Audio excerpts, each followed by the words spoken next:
afternoon, everybody. I apologize for my tardiness today, so let's get right to it. We'll begin today with some scheduling announcements for President Trump's upcoming trip to Asia. Tomorrow night at 11 p.m., the president will depart the White House to fly to Malaysia, where he will arrive on Sunday morning local time. It's a long flight. President Trump will participate in a bilateral meeting with the Prime Minister of Malaysia in the afternoon, and then he will attend the ASEAN Leaders Working Dinner that evening.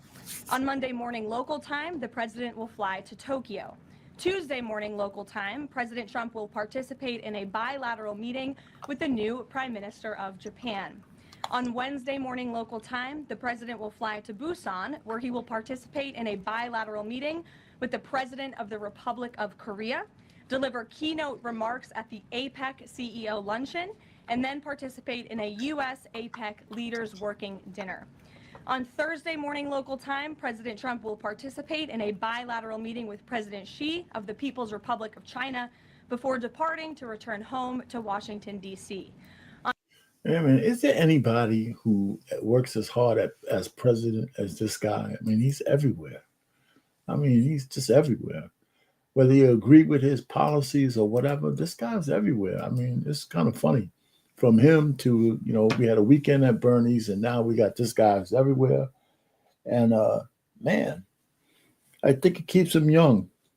Some people say that guys with his personality, man, they fuel themselves. So keep going. Let's see what happens. On Thursday night, upon arrival in Washington, President Trump and First Lady Melania Trump will participate in Halloween at the White House, where they will welcome law enforcement, military, and foster families. And I know many of us look forward to that.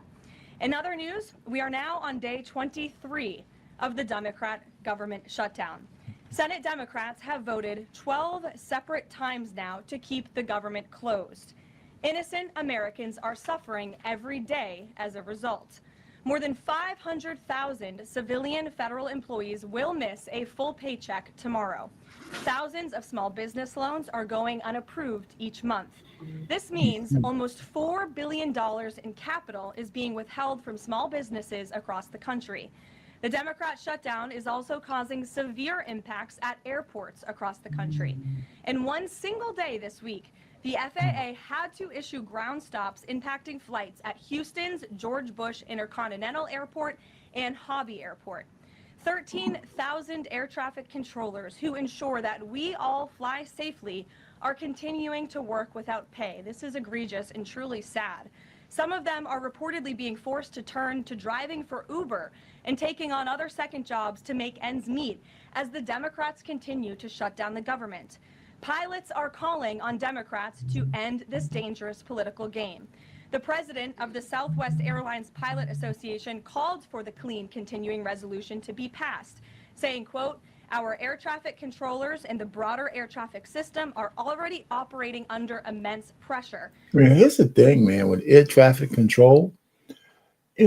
Listen, it's no way that the Republicans will be able to just offload if there's a major incident with the air traffic controllers. I mean, there's so much pressure building up on them in a pressure-filled job.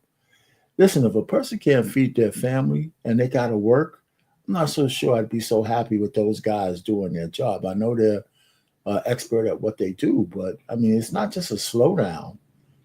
I think that they probably should be some mandated reductions in flights by the FAA commissioner, say, listen, every airline, we need you to cut your flights in half or something like that, because there's got to be a certain amount of mental fatigue already set in with these guys. It doesn't take more than a couple of missed paychecks for a person to become unreliable at a job, even though they know the money's coming, but the pressures of the mortgage companies are still coming after them. If there's no moratorium on that, or some kind of federally led moratorium on the pressures of having to pay your debtors or your creditors, so I don't know. And as far as the shutdown is concerned, the only thing I'd give the Republicans, that's not the only thing. The one true thing is this is truly a Democrat-led shutdown because every single Republican, I believe, both the House, I mean, and definitely in the Senate, has voted to keep the government open. So it's not much of an argument there.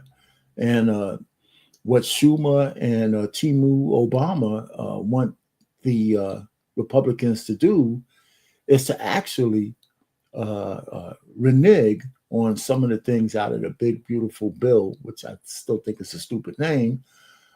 And they just simply can't do that. I mean, shit, they went through a whole bunch to get that bill passed into law. They're not about to cut significant pieces of it out to keep the Democrats happy. It's just crazy. It's just like one of those requests that just can't be made. You know what I'm saying? So it's the Democrats. It's just crazy. So anyway, let's let her keep going. A government shutdown only compounds that stress and threatens the efficiency of our skies. The Airline Pilots Association International, which represents more than 80,000 pilots, is sounding the alarm as well. They said this shutdown is undermining our system's safety.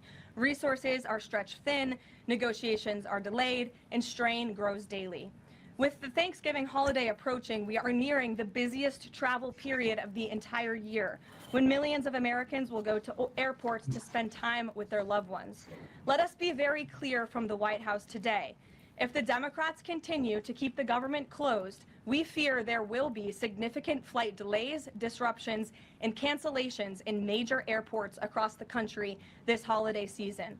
If Democrats continue to shut down the government, they will also be shutting down American air travel. I'd much rather the Republicans and the president and the executive branch be more proactive. I think if the shutdown continues into Thanksgiving, I think there should be some federalized mandated shutdowns of the amount of travel that will be allowed. I believe that's probably within the purview of the chairman, I think it's the FAA chairman, with the presidential high sign, because you can't leave it up to the commercial airlines to actually shut things down because it's all about money to them. This is going to become bigger than money. I remember with 9/11, the guy grounded the fleet. You might have to ground some of the fleet. You might actually have to ground some of the fleet, even during this Christmas holiday, and just blame it on the Democrats. It's their fault. They have come out and verbally said they want to destroy America until they break the Republicans. And so that's what they're going to do. They're never going to come to the table because they're like prisoners on death row with nothing to lose in Gen Pop, right? They have nothing to lose. They can do all kinds of criminal activities. You can't punish them any more than they're going to be punished. So the Democrats will say, you know what? They might as well take the rest of the country with them, and they don't care who they hurt, who bleeds. They just want blood in the streets. That's what they want. And so, that's something you're going to have to deal with, Karoline and the president and guys in the Republicans. You got it. You're up against a man who has nothing to lose.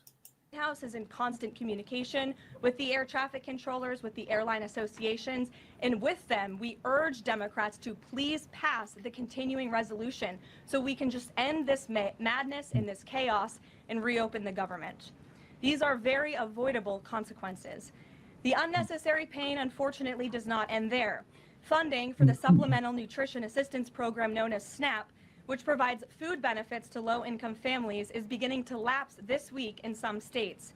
If Democrats continue to hold Americans hostage, there will not be enough funds to provide SNAP benefits for more than 40 million Americans on November 1st. That is next week. Democrats are solely responsible for all of this unnecessary pain. Why are they doing it? To give taxpayer-funded health care benefits to illegal aliens, some of whom are violent criminals. During the 4 years of Joe Biden's administration, the Democrats forced Border Patrol to admit illegal aliens into our country with no legal status and minimal screening. A significant number of these individuals are the worst of the worst criminals: rapists, pedophiles, murderers, and even members of the terrorist watch list. Despite having no legal status, paroled aliens were able to file for work authorization, receive Social Security numbers, and access other benefits like Medicaid that are meant for Americans. Since I've found many in this room to repeatedly deny the reality that Democrats gave Medicaid benefits to illegals and they continue to seek to do just that, I've brought a few verified examples for you today. These are examples of some of the illegals who received Medicaid benefits under President Biden's leadership, and this is what Democrats are wanting to do. This is why they are continuing to keep the government closed. And here's the one thing I have a problem with. I mean, I know why they're doing it with the worst of the worst criminals, but I don't think whether a person's a criminal from a rapist or a burglar or a murderer standpoint, if they're here illegally, I don't care whether they committed a different crime or not. They shouldn't be on taxpayers' dime. But I know that's not salacious enough. So give us the worst of the worst. But we shouldn't have as anybody spending taxpayers' dollars if they're not a United States citizen. Period. An illegal alien from Laos was arrested for murder, robbery, and felony possession of a firearm. An illegal alien from Guatemala who was arrested for rape and burglary. An illegal alien from El Salvador who was arrested for strangulation, DUI, and burglary. An illegal alien from Mexico who was arrested. It's funny, Forbes won't show the thing. If I had somebody else's thing, they might show it. But Forbes, probably, in the back pocket of liberals, is not going to show the list. So, arrested for attempted murder. The Democrats' open border policies allowed these threats into our country, and then they provided them with free health care. The president and the Republicans, through the One Big Beautiful Bill, implemented a common sense reform to end this fraudulent scheme. But that's why the Democrats are continuing to shut down the federal government. They are trying to reverse this and restore taxpayer-funded health care for illegal aliens like these. Throughout this shutdown, Democrats have said this quiet part out loud. Senator Chuck Schumer, the leader of the caucus that is refusing to open the government, said, quote, "Every day gets better as the shutdown continues." Ask the air traffic controllers if every day is getting better, Senator Schumer, and they will tell you absolutely not. House Democrat Catherine Clark said, "There are going to be families that are going to suffer. We take that responsibility seriously, but this is one of the few leverage points that we have." Here is a House Democrat who is admitting that they are using Americans who are suffering as political leverage. And Senator Bernie Sanders said, "If you reopen the government, we lose our leverage." This is pure partisan games. A senior Democrat aide said the party will not end the shutdown, quote, "short of planes falling out of the sky." That is truly a disturbing statement. The Democrats clearly don't care about this suffering. They care about playing political games against President Trump. Actually, they're not playing the game. They're playing the only card that they have. And so, I think there's got to be a different tactic on the Republican side. I mean, because I know you understand this, Karoline, but you're not really saying it. I think maybe you don't understand. They have absolutely nothing to lose. And if you play like if you play a game, this is like Jailhouse Rock, They're the worst of the worst on death row. They don't have anything to lose. The whole country could burn, and the Democrats won't come to the table because they already know if they do come to the table, there's nothing in it for them. They're still doomed. And so when you're up against a bunch of people who are doomed, to expect them to be rational, to expect them to have compassion, to expect them to have anything that's worth salvaging, especially since a great deal of them have a demonic spirit in the first place, especially the ones on the far, far, far left who run the party now. There's got to be other tactics. In fact, I think the Republicans have to really consider the nuclear option in the Senate, even though that when the Democrats get their chance at it, they may do the same thing, because expecting these assholes to actually do what you're saying, no matter how much the country burns. You see what's going on out there. They don't care. They don't care. So, you know what? Y'all gonna have to take a different strategy because just whining and bitching and moaning about it, it ain't gonna get you nowhere. It's just not. And this dangerous charade needs to end. The president, in Republicans' position, has been clear and unchanged. Pass a clean, nonpartisan funding bill to reopen the government. And then we can talk about all of the partisan issues that the Democrats wish to. If you're watching at home, we urge you to call your Democrat senators and tell them to put our country over their party and reopen the government today. Here in our new media seat, we have Brittany Gibson of Axios. Brittany, why don't you start us off for our Q&A today? Thank you for being here. Two questions, if I may, Karoline. First is, we understand that the president and Republicans will not negotiate on ACA extensions until the government reopens. If and when that happens, what does the president think should be, or what are his plans for preventing rising healthcare costs for Americans? It's a very good question, and I'll leave that to the president to negotiate that when Democrats vote to reopen the government. When it comes to lowering healthcare costs, the president is deeply committed to this. It's why he has spent so much time and effort negotiating with Big Pharma to lower the healthcare costs of prescription drugs. All of you have been in the Oval Office for multiple different announcements. We've had these most favored nations deals with these large pharmaceutical companies committing to lowering drug costs in this country. So it's something the president wants to do. And Brittany, one more point. I'll just point out the irony in Democrats holding the government and the American public hostage over a healthcare system that they created. The healthcare system was called Obamacare. Why? Because Democrats and President Obama implemented. And Republicans have always said it's a broken system, yes, but they caused it, and now they want to shut down the government to fix it. We need to open the government, and then we can have these very important conversations about healthcare. And the second, on H-1Bs and foreign students, during the campaign, President Trump said he wanted to make it easier for foreign students to work at U.S. companies, staple a green card to every diploma. But the changes from several agencies now on H-1Bs are adding more obstacles to that. The administration is being sued over those changes. Can you explain the changes in the president's thinking on H-1Bs? The administration will fight these lawsuits in court. The president's main priority has always been to put American workers first and also to strengthen our visa system. We know for far too long the H-1B visa system has been spammed with fraud, basically, and that's driven down American wages. So the president wants to refine this system, which is part of the reason he implemented these new policies. These actions are lawful, they are necessary, and we'll continue to fight this battle in court. Garrett. Questions on different topics, if you'll Sure. indulge me.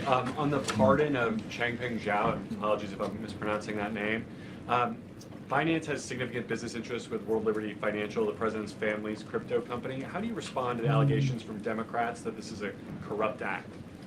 I would respond and say the president is exercising his constitutional authority to grant clemency requests. And the president and the White House have a very thorough examination of every pardon request that comes to the president's desk. It is thoroughly reviewed by the White House Counsel Office, and I spoke with our great White House counsel about the pardon after it happened.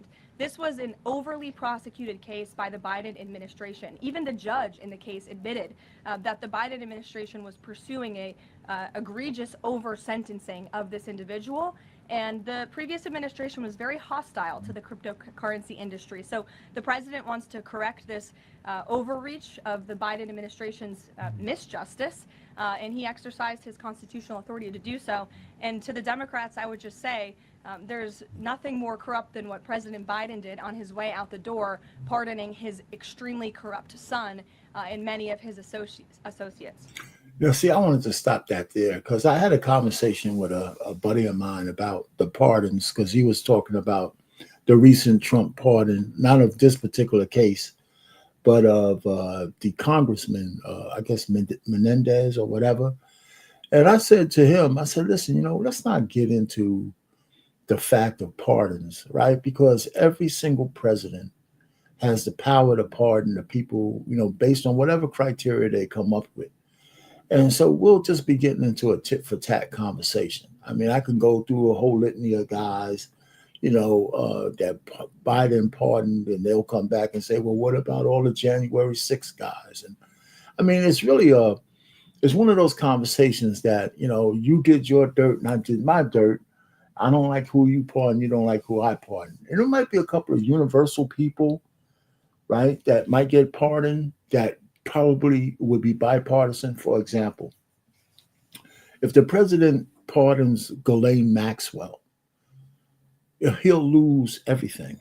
Okay, he'll lose everything. He'll lose the midterms. He'll lose the chance at the presidency in 2028, and all of that kind of stuff. There'll be no coming back from that. If one of his people will get in his ear and to pardon that woman, and he actually does it, he'll be making the biggest mistake, and everything he put out there will go right straight to hell. She needs to spend the rest of her life in jail, really. But here's the point. Now, there's some people say, well, he might do it on his way out. Well, we have to wait to see. But he can't do it now. Who else that he could pardon that would be a bad deal? The guy who murdered George Floyd. If he pardons that cop, then, we're back to square one. So there's two people he can't pardon. So there's people like that probably get bipartisan condemnation, right? So, but everybody in the middle, nobody cares. I didn't even know about this guy she just talked about. Anyway, so the pardon's a tricky thing because all presidents pardon people that somebody would have an issue. It's just that simple. On the ballroom, first of which, there will probably be several questions about this today, I imagine. Is it a big story? It seems that way. The president's cost estimate has changed several times. I think it's up to $300 million now. Given the nature of all this, will the White House commit to releasing all of the donors and how much they're spending and how much of his own money the president is putting on the line to this? We have released the full list of donors thus far. Perhaps there will be more people who want to generously contribute to this project. And the president, yes, has committed his own resources. And when he releases that information, which I'm very confident he will, you will all see that. We'll see a dollar figure from the president? Yes, he will.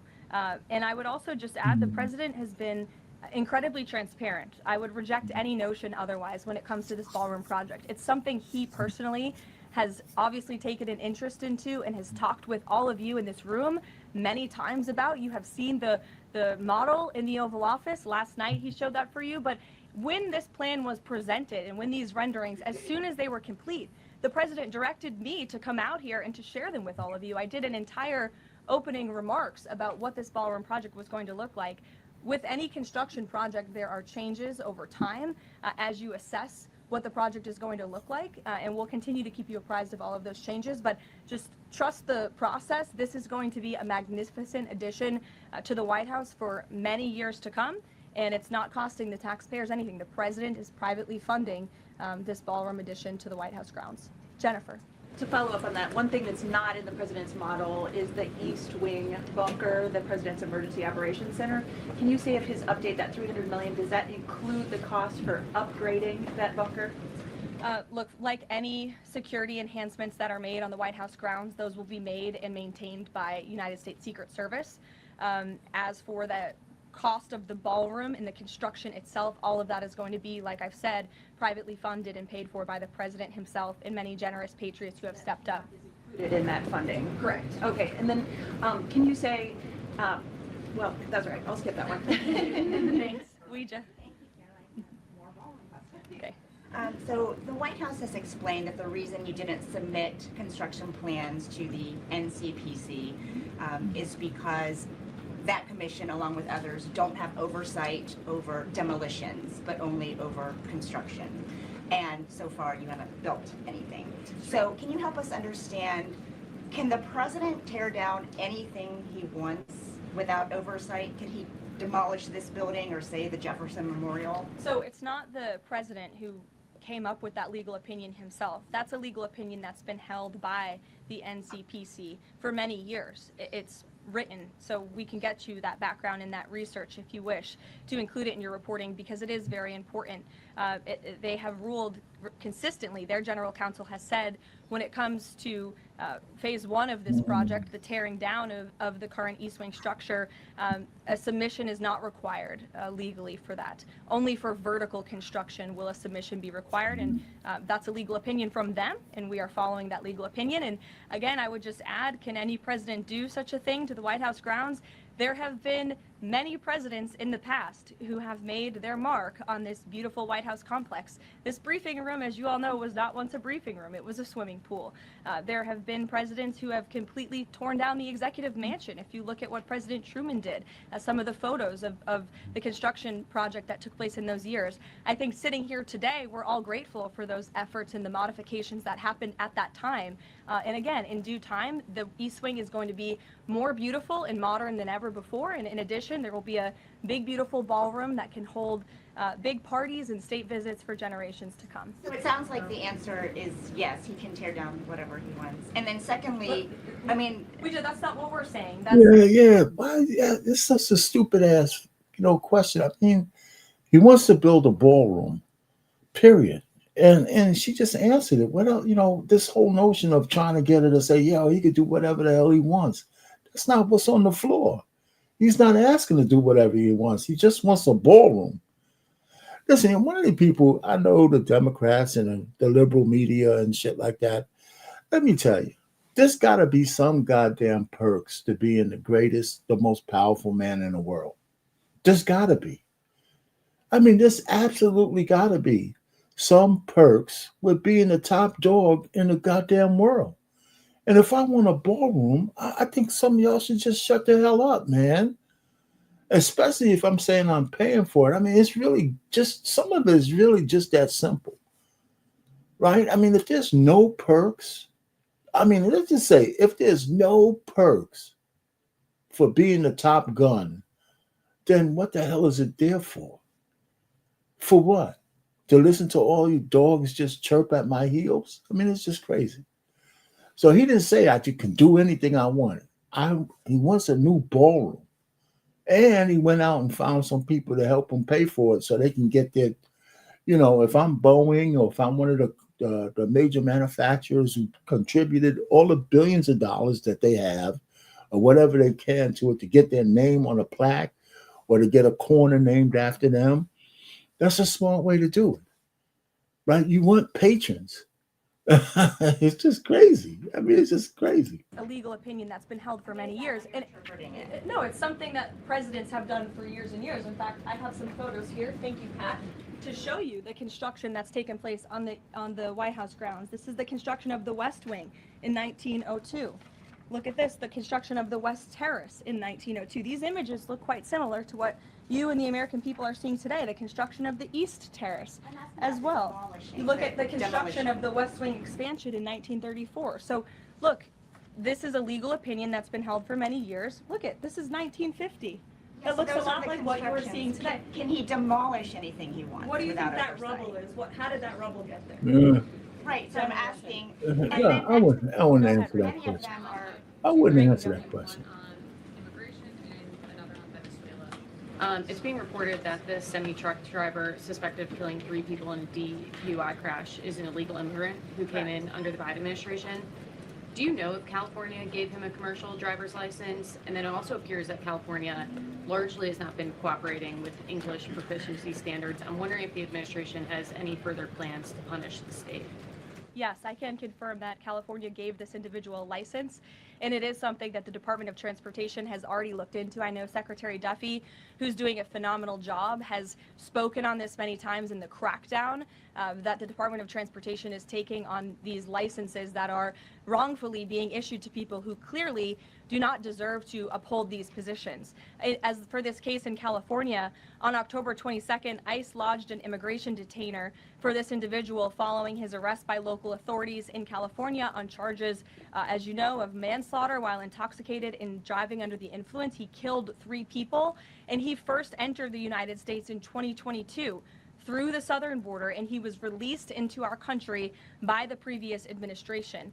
So now ICE has lodged a separate detainer for this individual, and these tragedies are following a disturbing pattern of these criminal illegal aliens being issued commercial vehicle licenses. And so yes, the Department of Transportation is absolutely cracking down on that. I defer you to them for any specifics. Venezuela, President Trump has said Maduro doesn't want to mess with the United States, and this administration is continuing to position more military assets towards Venezuela.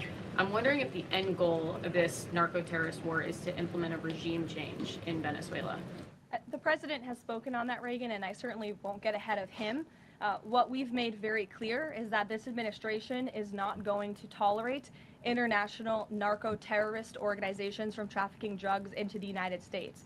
And these cartels over time have grown more armed, well-organized, and violent. They have financial means, sophistication, and capabilities needed to operate in the way this administration has. And they have illegally caused the deaths of tens of thousands of American citizens each year. So that's where we are right now with respect to Venezuela, but also any country that is sending purposefully illegal narco-terrorists to the United States of America to bring illegal drugs. Why don't we go in the back? The U.S. and Colombia relationship right now is at one of its lowest points in decades. We heard what President Gustavo Petro had to say about President Trump. We heard yesterday the response from President Trump. Is there any kind of compromises or gestures from the Colombian president that President Trump would like to see in order to de-escalate the tensions? Is it possible a de-escalation? I don't think we're seeing de-escalation from the unhinged leader of Colombia right now, and I don't think the president, frankly, is interested in that at this point. He spoke on this yesterday, and I don't have anything to add to his comments. Go ahead. Yes. Thank you, Caroline. Thank you. In addition to the ballroom and the Rose Garden I'm going patio, into the back. Sorry. Go ahead. in addition to the ballroom and the Rose Garden patio, is the president looking at any other renovations or significant kind of projects here at the White House? Not to my knowledge, no. But he's a builder at heart, clearly. And so his heart and his mind is always churning about how to improve things here on the White House grounds. But at this moment in time, of course, the ballroom is really the president's main priority. Kristen.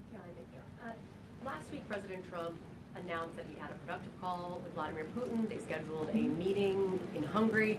Since then, he has canceled the meeting and he has imposed sanctions on Russian oil companies. Can you talk about what changed that led to this dramatic shift, or even just what occurred in the last week that got us from point A to point B? Sure. Look, the president has always maintained that he would implement sanctions on Russia when he felt it was appropriate and necessary. And yesterday was that day. I think the president has also long expressed his frustration with Vladimir Putin and, frankly, both sides of this war.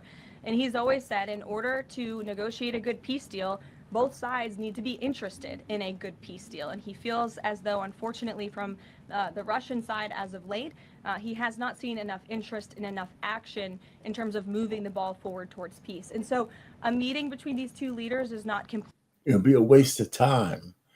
You know, he gave it, you know what? I know people hate Trump, and I get tired of, I try never to defend him because I chose his side because during his campaign trail, he said a whole bunch of shit I agree with, and I heard nothing from the Democrats that I agree with.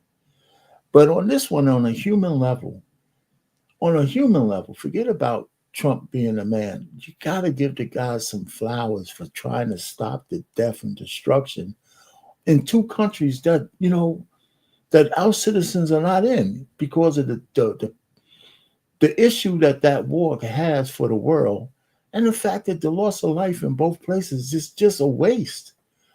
You know, I'm gonna tell you, man, as a black man, and I hate to bring race into it, to see the way white people kill each other, man, yeah, that shit's kind of scary for the world. You know, that's what I'm saying. You know, so the point really is, man, the death and destruction just has to stop. And Putin he's an old man curmudgeon. He's not going to stop. He's just not going to stop. And Zelensky is just bilking us for every dime he could possibly get, right? That's what I think. He's just bilking us out. In the end of this, he's going to flee to wherever he's going to flee and live his life off as a billionaire, wherever the hell he goes. That's what I think.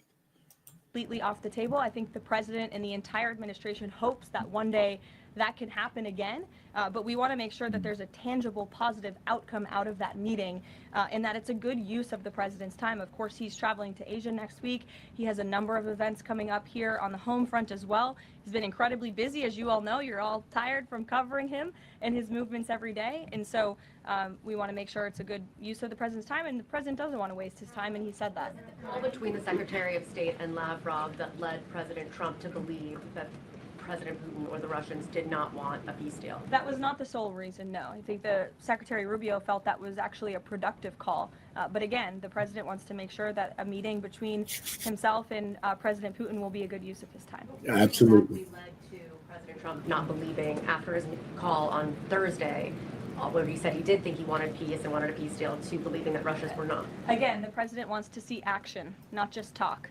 And I think the president is extremely motivated by the success of his peace deal in the Middle East to get things. You listen, that deal is not as peaceful and like you guys keep saying. It's tenuous. You don't even know that, because the factions in Hamas, it's just a matter of time and somebody does something who's not really touting the Hamas party line. And then you got the butcher is going to, be heavy-handed and do some butchery shit like he's already done. And it's all this stuff we're talking is going to be all over, So I'm still not thinking that there's really peace in that region. It's just like a ceasefire. So let's stop the cap. Done. And he wants this war to come to an end. He's been saying it now for 9 months being in office, and he's grown increasingly frustrated with the lack of progress from both sides of this war. Mary. For example, two quick construction questions, if I can. You mentioned any construction project comes with changes. The president had initially said that this project wouldn't interfere with or touch the current structure. Now he says to do this properly, he realized that the East Wing had to be demolished. This is the people's house. Why not inform the public of that change and when it was decided that the East Wing would have to be demolished? Look, again, with any construction project, changes come, and we have informed all of you. We've been keeping you apprised of this project. We've shown you the renderings. And if you look at the renderings, it's very clear the East Wing was going to be modernized. In fact, I said that in the briefing when we initially introduced this plan to all of you and to the public. I give you some credit, Karoline. Listen, he's not going to go to the public to get permission to fix the White House, so she's got to keep a level head. I understand she can't be like me. I would have cursed this lady out already. So, all right. So let's see how good Karoline keeps her head on such a ridiculous question that the president's going to go to some assholes out in the middle of the street and start saying, well, you know what?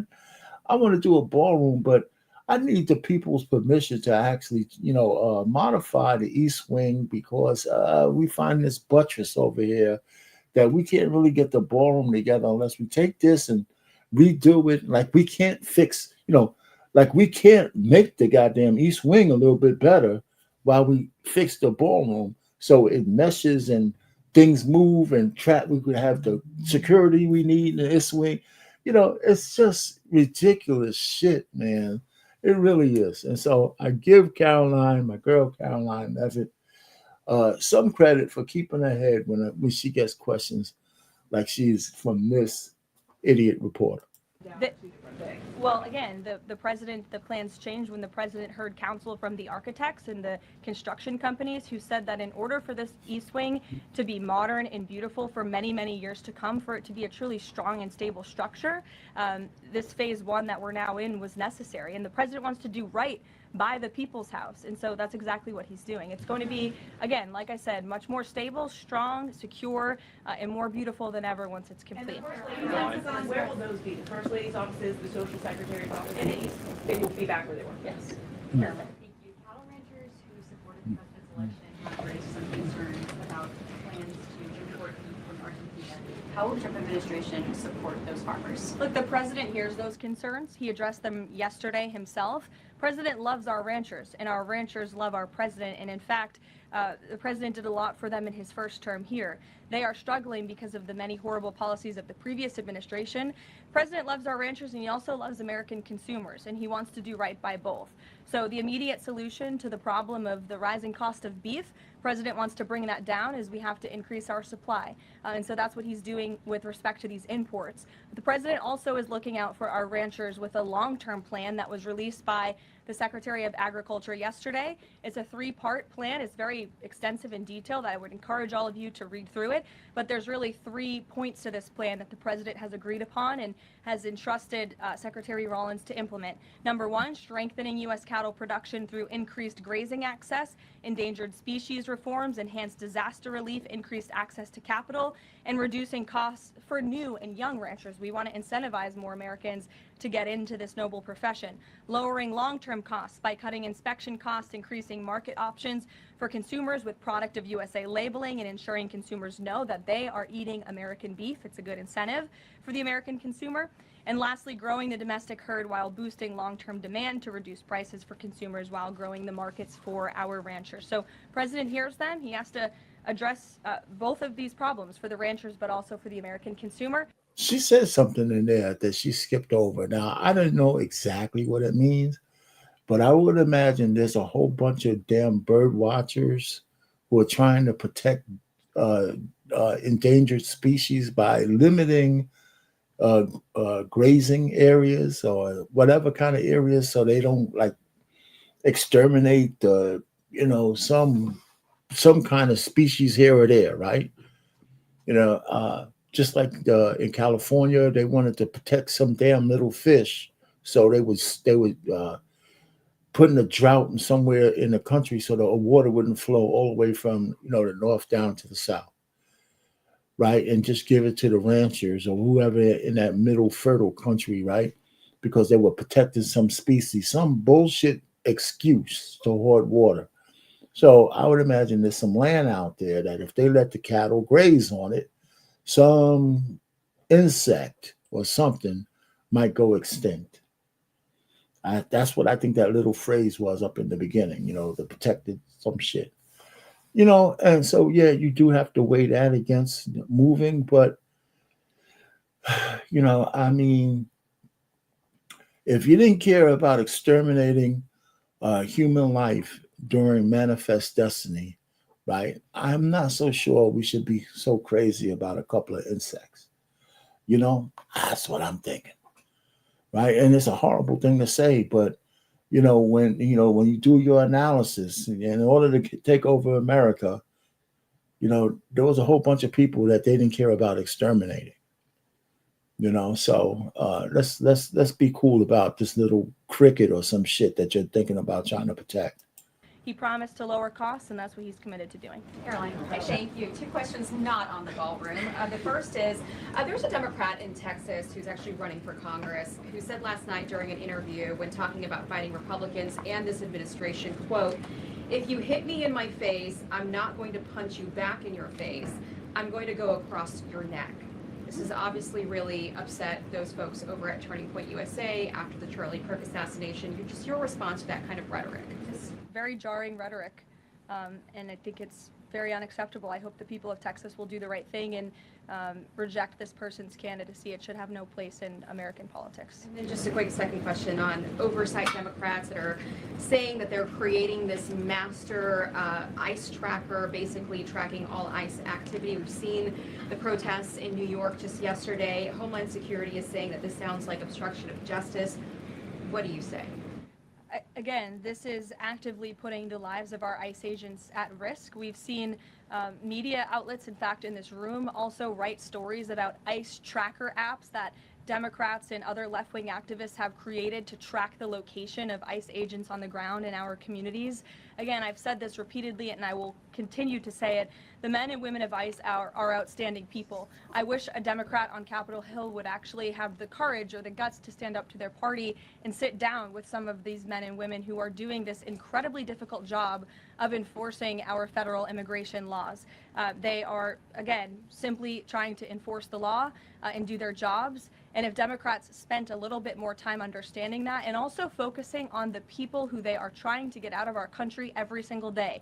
As I spoke about earlier, 3 innocent people in California are dead because an illegal alien who Democrats let into this country was wrongfully issued a trucker's driving license and clearly was not fit. I see, but this is all bullshit, okay, Karoline? Where's Pam Bondi? Right?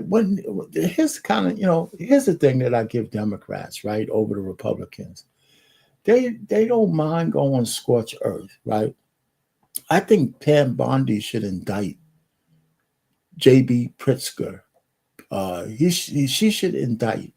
She should set up a ham sandwich grand jury and indict Pritzker for sedition and his boy Brandon Johnson. There's more than enough evidence that says that their instruction, not they're guilty of sedition.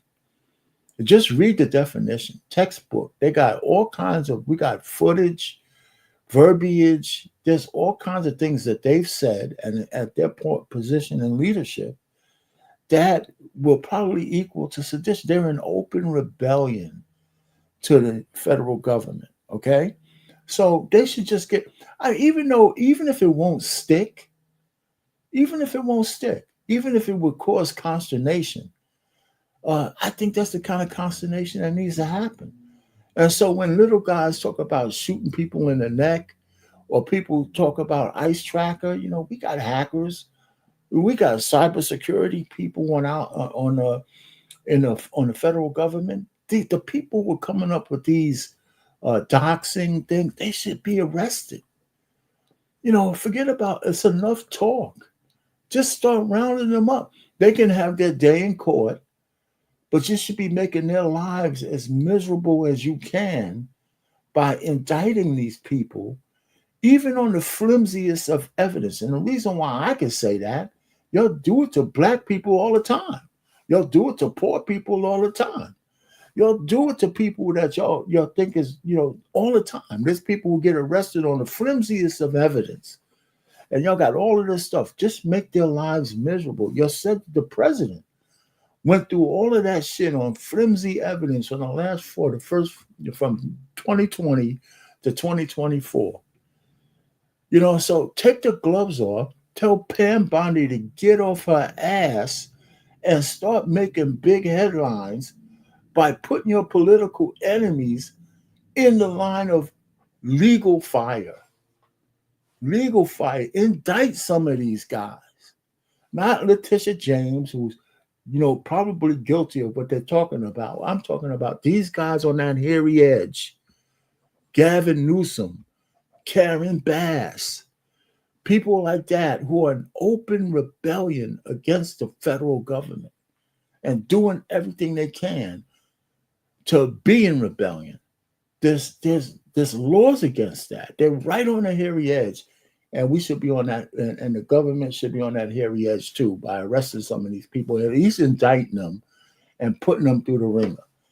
Now, there could be a drawback to doing that, but so what?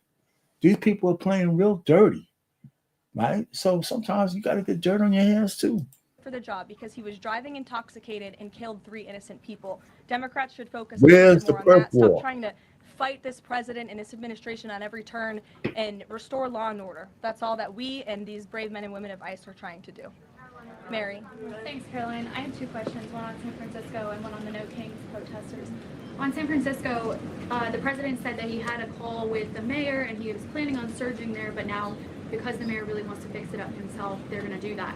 Is this what Trump hopes happens in pretty much every city? The president hopes, and I've said this so many times, and I think the president's conversation with the San Francisco mayor last night and his statement today prove the president is willing to work with anyone across the aisle, across the country, to do the right thing and clean up America's cities. He is genuinely interested in this effort to make our streets safer, to make our cities safe and clean again. And he heard from the mayor last night who told him that he is going to earnestly try to make his city better on his own. The president heard him out. He said, okay, I'll give you a chance. We'll be watching, and if you need us, we are here. And if I feel as though you continue to fail your citizens, the federal government may have to step in. But we'll continue to watch San Francisco. And Yeah, the mayor of San Francisco can't do anything because he got that stinking ass Gavin Newsom resting on him and, put whatever pressure he can. And I can see the mayor of that kind of city because that city represents all the things that, President Trump is against, right? They probably got a high concentration of the LQ, whatever the hell they call themselves, the alphabet mafia. They got all kinds of stuff over there in San Francisco that they ain't gonna want Trump there. So I can see the mayor saying, you know what, I'm gonna go down on my sword before I ask you to come in. And I think there's some other places fish to fry for Trump before he goes to San Francisco, because a lot of that's just going to be, I think, a waste of time until you clear some other hurdles. That law enforcement operation has now been paused. Thank you. And then on the No Kings protesters, I saw videos of people explicitly calling for violence against Stephen Miller, against the president, shirts saying we don't have enough assassins, calling for more political violence.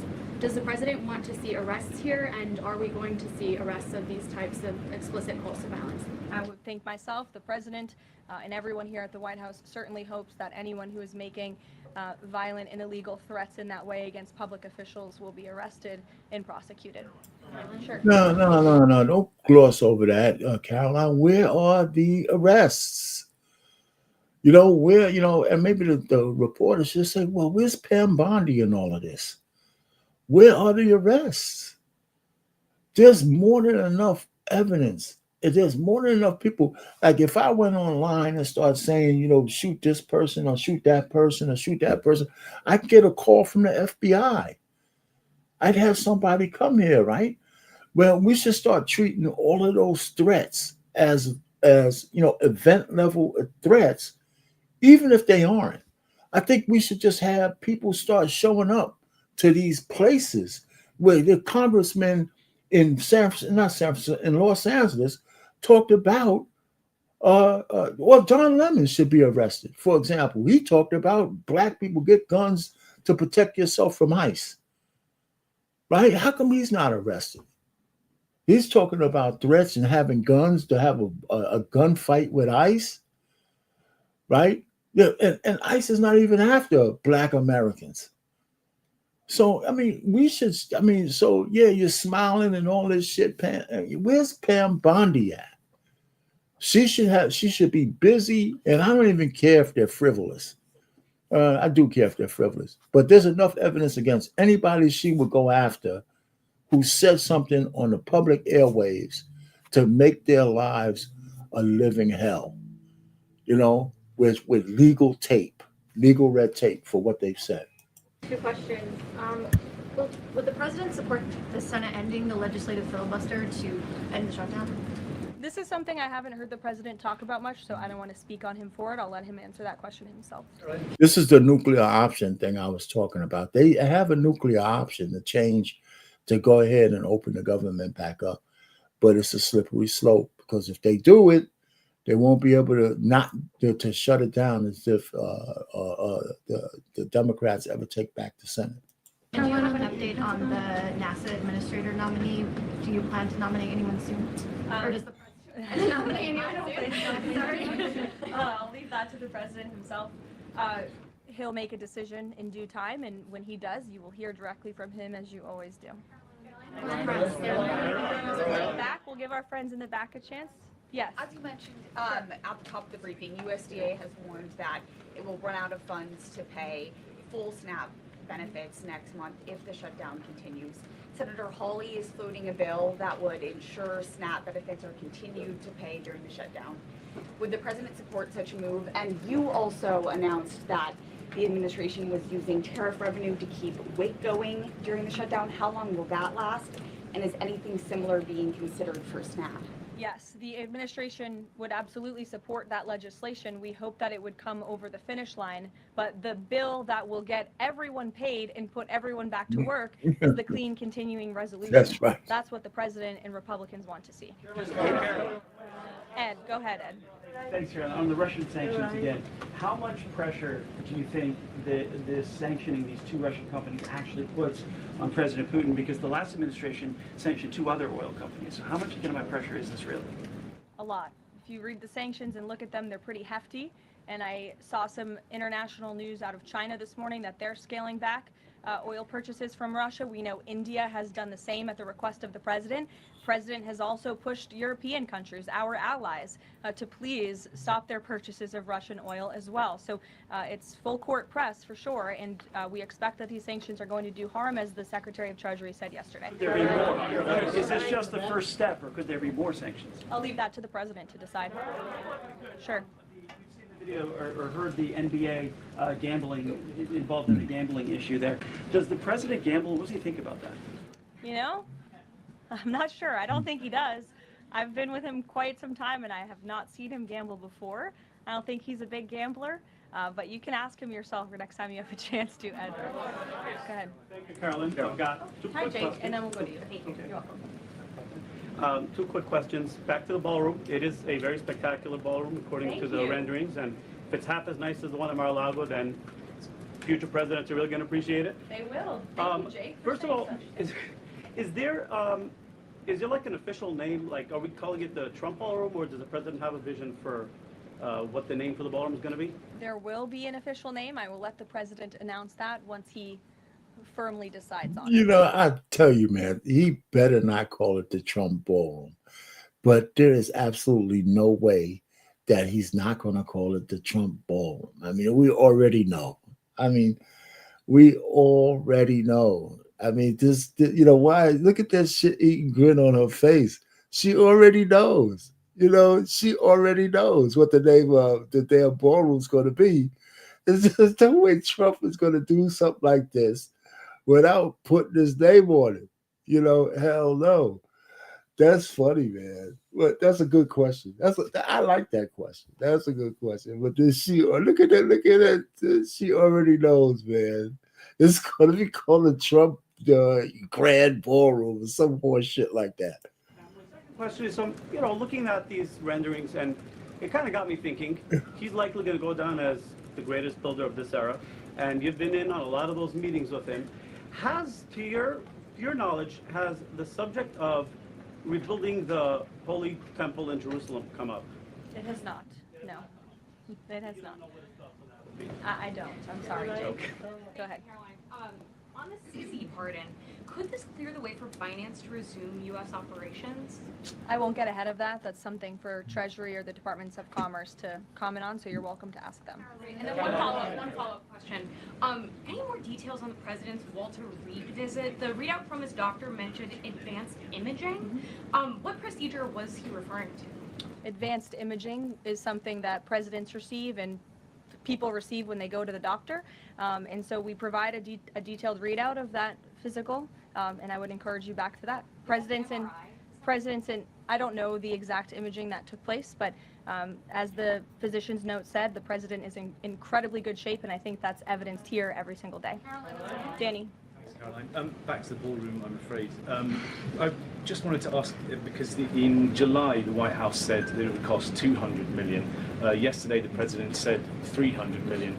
Is 300 million now the operative figure, and why did it go up by so much? 300 million is the figure, and again, it's not going to cost the taxpayers a dime. So we look forward to this project continuing, and we will continue to keep everyone apprised on it. Perhaps the president will even bring you all out to see it one day at the appropriate time. You're also going to hear from the president directly in about an hour. He's hosting an event with the Homeland Security Task Force. This was a newly created federal task force that the president and his law enforcement team have put together. I would encourage you all to tune in to the remarks. They have really done a tremendous job at refocusing how federal law enforcement and local law enforcement work together. There will be some local sheriffs and law enforcement officials in attendance as well, and they'll be talking about the success and the many arrests they have made of drug traffickers and cartel members all across the country by just simply working together. So we will see you at the event. Thank you. You know, I tell you, that's cool. I'm glad she didn't even get into the money. You know, if you ain't paying for it, why are you worried about how much it costs? Right? If it was $500 million, if you're not paying for it, why are you worrying about it? Right? So there's going to be cost overruns just like there is with everything else, because as soon as you start breaking shit down, anybody who knows a house, who has a house, as soon as you start trying to fix something, along the way, you're going to say, holy shit, man, this needs to be fixed too. Especially if you're dealing with electricity and for sure plumbing, okay? So, you know, so it's just the way it is. You know, it's just the way it starts. When you start breaking shit and tearing and demolition, putting stuff back together, you know, say, oh man, well, you know what? I gotta fix this part too. No sense in putting a new wall up against some rotted studs, right? Anyway, hey, another good one, folks. Whoever was here, hey, Curtis, thanks for stopping by again. And anyway, our Payne, marriage, politics, and sports. Another White House press briefing under the belt. This was okay one. There's still a little bit of cap going on with where's Pam Bondi. Matter of fact, it'd be nice if Karoline Leavitt gets Pam Bondi to come out and do one of these press briefings with her and tell us why there's not more perp walks going on. You know, that's what we need to see. We need to see your political enemies, your physical enemies. We need to see the enemies of the state, like the movie.